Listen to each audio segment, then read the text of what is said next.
right, so now we're gonna wash the hull, right? We just finished the top side, and as you can see, we're gonna end up using the Sealift, and that was a really good option because look in here. Oh, yeah. No other wash is gonna be able to get that the same way the Sealift will. So you'll also notice that in between these letters and emblems and these through holes as well, there's also lots of dirt and rust and things of that nature. At the same time that we're gonna be washing the hull, we're also going to be washing the trailer, the tires, and the rims.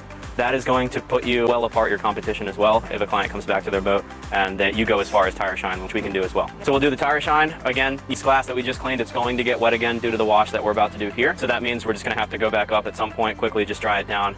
And when it's time to put on our protective coating, we'll go ahead and just finish up with that as well. And most importantly, remove the scum line that everybody hates to see on their boat. So you have your 2-bucket method set up right now. Let's check it out. All right, and you set it up to where one of your buckets are strictly Sealift wash, foamed up, and then one is just decontaminated clean water. So now we're gonna be able to use that yellow brush. See how nasty it got from the top side here? So we're obviously gonna have to clean this off really good. Again, these are gonna allow you to give that a good clean off before we put it on a newer surface.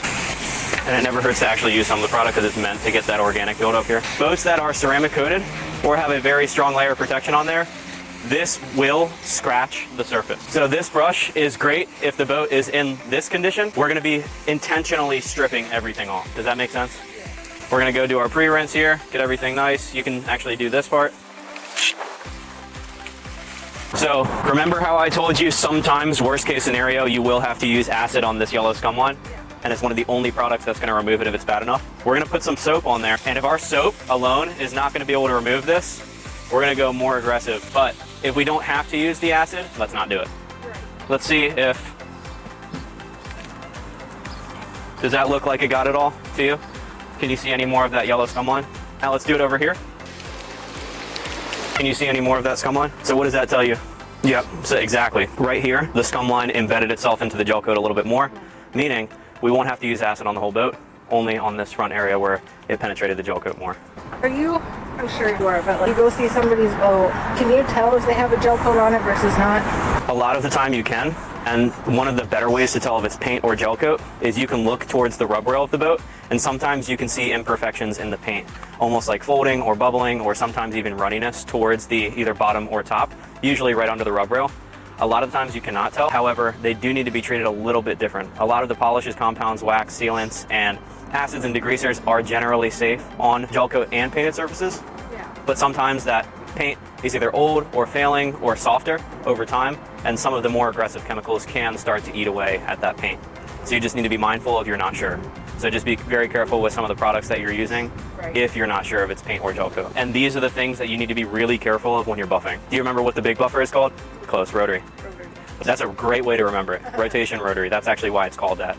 Because of that rotation at such high speeds and minor pressure even, it's going to generate so much heat that it will immediately remove this.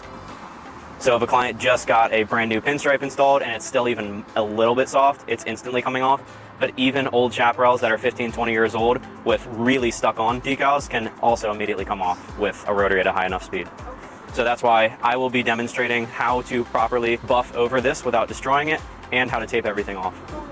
So let's put this in our clean bucket, let it clean itself off. Let's put a little bit more soap and some rags in there and activate the soap again. And now watch how fast this stuff comes off. With no pressure, I am just letting the zero spot sit in, and the longer you let it on there, the better it works. Now, what do you have to do after you use a degreaser or an acid? Neutralize. Yep, that's correct. You gotta always neutralize it. So that's why we like to do this before our wash, because our wash is going to neutralize it. See how that makes sense? If you do this acid now, you'll have to wash it anyway. My name is Sarah. I am starting my own marine detailing company in Orange County, California called Harbor Hostess. A few months ago in May, I believe, is when I originally found Mad Soaps on Instagram. I did some research and I saw they had a training program that really interested me. And after doing some more thorough research, I found there's not a lot of people doing training for this and these skills. So I talked to their sales team and found out that the training was coming up right now, and it's only once a year. I was really eager to get started, so I didn't want to wait a year. Even though I had some financial limitations, I was able to find a way to make it happen. I've come out now, I'm on day 2, halfway through that, and the amount of value has been incredible for me. So I'm really happy I came. I got to train one-on-one with Chris, the owner, which was a huge advantage. He's been able to teach me about not only all the chemicals they produce, but the science behind them, which is pretty fascinating. I like to learn that kind of stuff and know why something works the way it does. We've done every step from start to finish. I'm taking the basic marine detailer course so I could learn properly from start to finish how to do everything for clients. And my business goal was just to do everything right the first time. So I really wanted an in-depth knowledge of how to do everything correctly, whether it takes more time. I don't want to cut corners, and I believe I've been able to learn that here, which has been great. The shop is great. The people are all very welcoming. It's definitely like a family vibe Chris has going on with his team, and I'm so happy I came.